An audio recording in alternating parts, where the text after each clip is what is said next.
ନିହାତି ଭାବରେ ଦେଖିପାରୁଥିଲେ ରାଉରକେଲାରେ କିଭଳି ଭାବରେ ରାମନବମୀକୁ ଏକ ଜୁଲୁସ ବାହାରିଛି। ଆମ ସହିତ ନିହାତି ଭାବରେ ଆମ ସହିତ ଡିଆଇଜି ମଧ୍ୟ ଅଛନ୍ତି, ଆମ ସହିତ ଆଲୋଚନା କରିବା। सर देखो राउरकेला केते मात्रा भाव में भिड़ जमी रही बहुत प्रबल है। भगवान राम के आज रामनवमी पर बहुत से लोग आसी लोग केते प्रचुर मात्रा में उत्साह अछि। लोग के साहाय्य मिले केते को प्लेटन फोर्स लगी रही है, 18 प्लेटन फोर्स लगी जी। एसपी साहब निजी नेतृत्व ने करके और 18 दिन से अपना जो प्रोसेस है अच्छी तरह कंप्लीट करके आगे सुनिश्चित कर सकते हैं।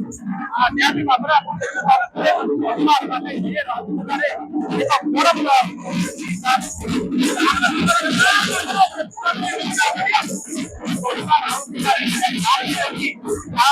ଭଲ ଭାବରେ ଚାଲିଛି ଏବଂ କହିପାରିବା ରାଉରକେଲାରେ ଇଏ ପାୱାର ହାଉସ ବୋର୍ଡ ରହିଛି। ଇଏ ପୁରାପୁରି ରାମନବମୀରେ ଉଠୁଛି ଆଉ କରୁଛି। ଆମ ସହିତ ଡିଆଇଜି ମଧ୍ୟ ଥିଲେ ଆମ ସହିତ ଏବଂ ଆମ ସହିତ ଡିଆଇଜି ମଧ୍ୟ ନିଜେ ଆଜି ସିଏ ଗ୍ରାଉଣ୍ଡକୁ ଆସିକି ତଦାରଖ କରୁଥିଲେ ଏବଂ ସିଏ ନିଜେ ମଧ୍ୟ କହିଛନ୍ତି କି 18 ପ୍ଲାଟୁନ ଫୋର୍ସ ଲାଗିଛି ଏବଂ 18 ପ୍ଲାଟୁନ ଫୋର୍ସରେ ପୁରା ଜାଗାକୁ କଭର କରାଯାଇଛି ଏବଂ ଏସପିଙ୍କ ନେତୃତ୍ୱକୁ ସେ ନେଇଛନ୍ତି ଏବଂ ଏ ଜିନିଷ ମଧ୍ୟ କରିଛନ୍ତି।